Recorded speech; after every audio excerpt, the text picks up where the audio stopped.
Ready to go? Hey, how are you? Good. How you doing? Good, good, good, good. I want to ask about DB real quick. Now that you've had even more time with her, how has the integration kind of gone? And on top of that, as you guys kind of hit postseason coming up right around the corner and look to make a long run in that, how does her skill set and her history kind of become, a mid-season bonus, especially as you hit postseason?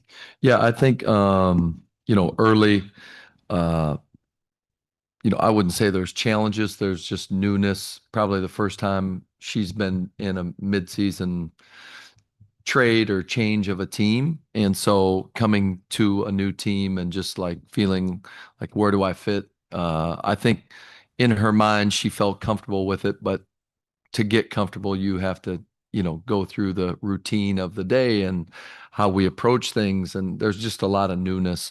Um, but I would say, the last month, she's been unbelievable. And she was great early. It was just new, right? And sometimes when you step into new situations, you're kind of looking around like, how does this work? But everything that we had hoped for from her, we've gotten. Just her experience, uh, her shot making. No moment or possession is too big. She's kind of seen everything. And then obviously the connection with AT, getting to our off ball movement, she's really added another layer to that. And this is why you make, you know, I a mid-season trade or pickup like this to go get a veteran player. She's filled every need that we've hoped for. You bet. Wanted to ask about AT. So, how is it that a player of her caliber, spending 10 years in one place at playing such a high level, goes clear across the country and has an MVP type season? How does that happen? Well, we're just thankful to have her for sure. Yeah, I think we were, when people take a chance and leave a situation like she did after so long, you hope that it works out or right, or she has a great year. And she's been fantastic from start to finish, from training camp until now. Just her level of discipline and approach. She just brings it every night. I think that's the thing that I've been most impressed with is just her competitive spirit, how much she cares about winning, and whatever it takes. If teams are guarding her a certain way and she needs to score, then she'll score. If they're crowding the paint and she needs to spray the ball to shooters, she'll do that. And then defensively, every team she's been on, I can imagine, have been just really tough, and that's what she brings each and every night. To have someone who's so physical and does so much work in the paint, but to be such an incredible passer, is that kind of an outlier? Have we seen that before? How would you kind of characterize that? Yeah, I mean, that's probably a question for her, right? We just felt like one of her strengths was playing downhill. We wanted to put shooting around her, and I think we've done a good job of that. We've probably set more pick and rolls for her than she's you know, traditionally been used to. She probably set more screens in the past than what she's doing now. I mean, she still sets pick and rolls for us, but we set a ton of pick and rolls for her, and it puts those guards in a position that they typically don't want to see. Do they want to get in front of that or show or uh, the big has to get under? There's just a lot of different ways to try to guard it. And so I think she's enjoyed that part of it. Like, is when you're a great player, you'd like to expand your game and show people that you can do different stuff. And that's been a lot of fun for at least me trying to put her in those situations. How would you describe her as kind of her leadership? Because I remember her when she was a freshman at Maryland, it was like pulling teeth to get her to talk. Yeah. How was that evolution come for her?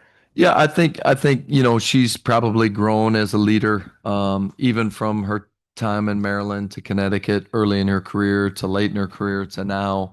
There's a level of confidence in her, which she just sees the game at another level. Obviously we see the things that she can do physically, but her mind is she's a coach, and she probably doesn't want to coach when she's done, but she could because she sees a lot of things that some others don't. Just sticking on the topic of AT, you commonly refer to her as the ultimate competitor. I'm just curious, is there a moment or moments this season where that competitive spirit has shined brightest, and what does that look like? Um, Probably every night. I mean, I think that's her greatest strength is as a coach, you want to know, you don't want to be guessing what your players are going to do and don't do. And she just brings it each and every night. Um, she brings it in practice. She doesn't skip days. She doesn't skip possessions. That's probably what I'm most impressed with her.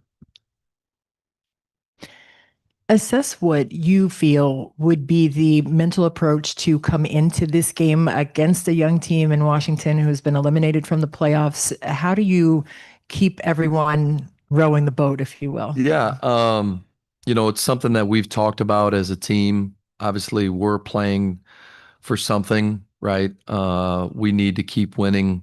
If we want a chance to move up in the standings, we're going to have to get some help. Obviously, Atlanta or Vegas will have to lose at some point. And we're three of our next four games are going to be playing against teams that they're not going to the playoffs. And there's a freeness to those teams, right? Like there's not a ton of pressure.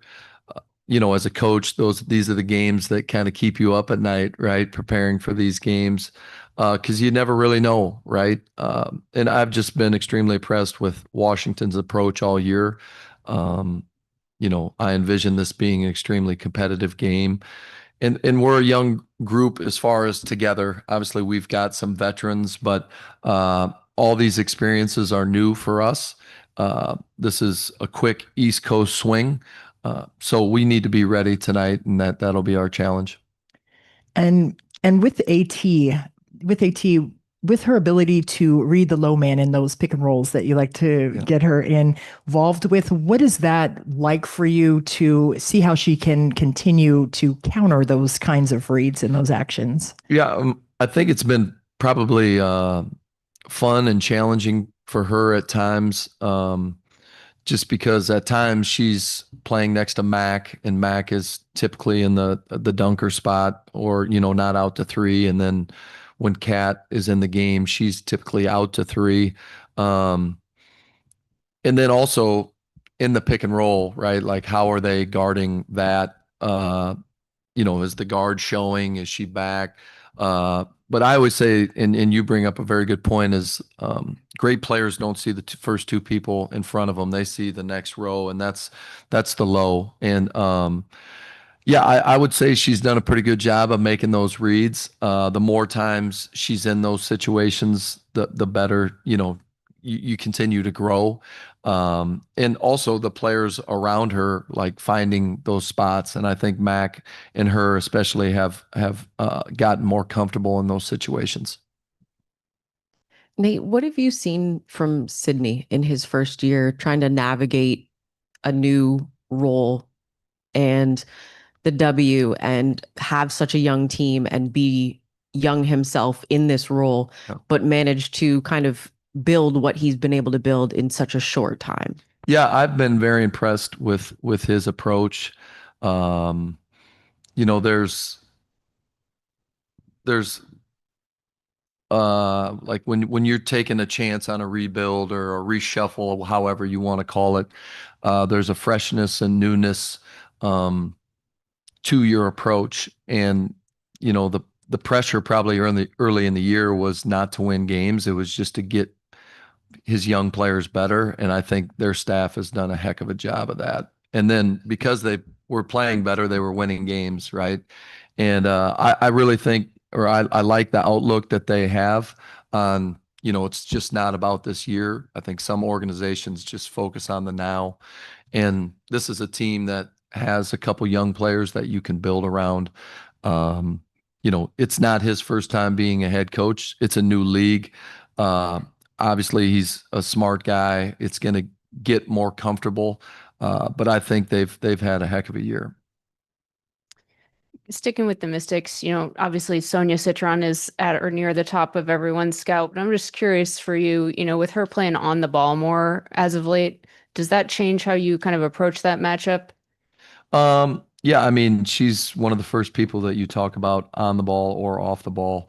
Uh, I think that's the cool thing with kind of what they're doing right now is maybe they're trying some different things that they didn't try early in the year.